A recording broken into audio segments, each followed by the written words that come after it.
In 2019, a case shook the small, tight-knit community of Gilroy, California.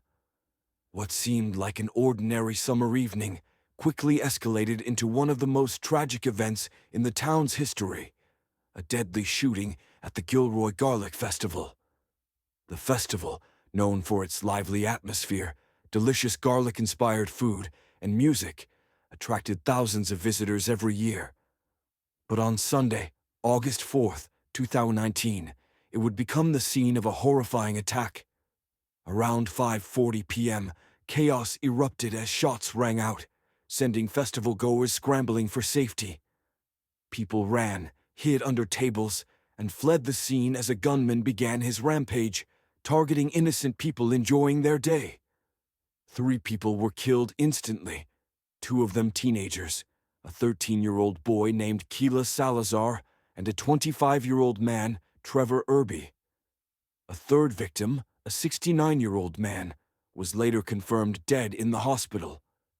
The gunman, identified as 19-year-old Santino William Ligan, had purchased a rifle legally just days before the attack. Authorities later revealed that he had been planning the shooting for months. Ligan's motive, however, remained a mystery. He had no criminal history, and friends and family described him as having a relatively normal life. What was more disturbing was the fact that Ligan's social media accounts gave cryptic hints of his intentions. On Instagram, he posted an image of the festival, along with a message referencing the controversial incel movement and his disdain for the festival itself. As the shooting unfolded, police rushed to the scene, immediately locking down the area. Ligan, who had entered the festival grounds via a nearby creek bed, was confronted by officers within minutes of the first shots fired. A swift exchange of gunfire occurred, and within moments, Ligan was dead. He had taken his own life, ending the massacre before law enforcement could apprehend him.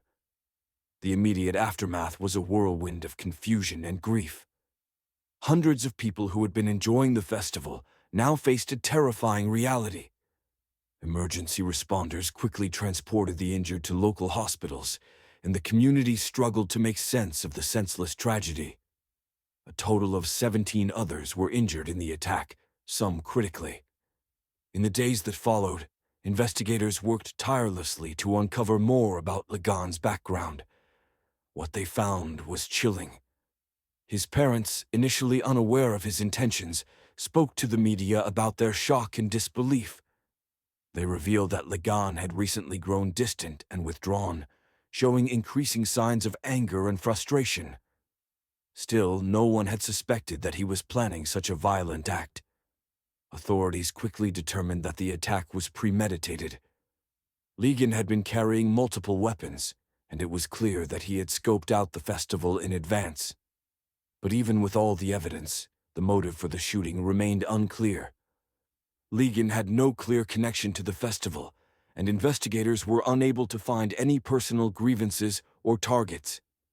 Some speculated that his post on Instagram, which referred to the festival as overrated and mocked its emphasis on garlic, could have been a clue to his reasoning.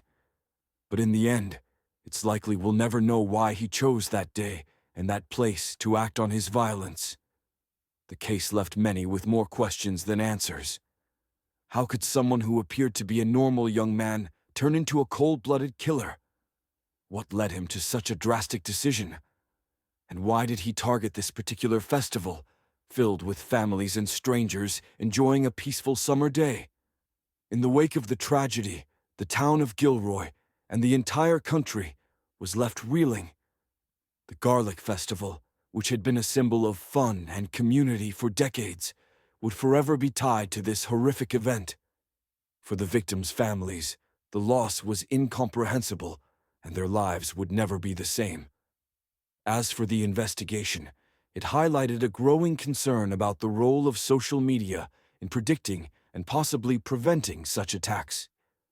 While it didn't seem that anyone had a clear warning of Ligan's plans, the troubling posts on his Instagram account suggest that signs of his troubled state of mind were present, but ultimately went unnoticed.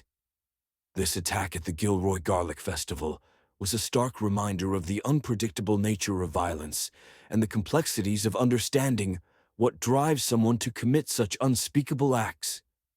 In the years that followed, discussions about gun laws, mental health, and the impact of online communities became central to the conversation about preventing future tragedies.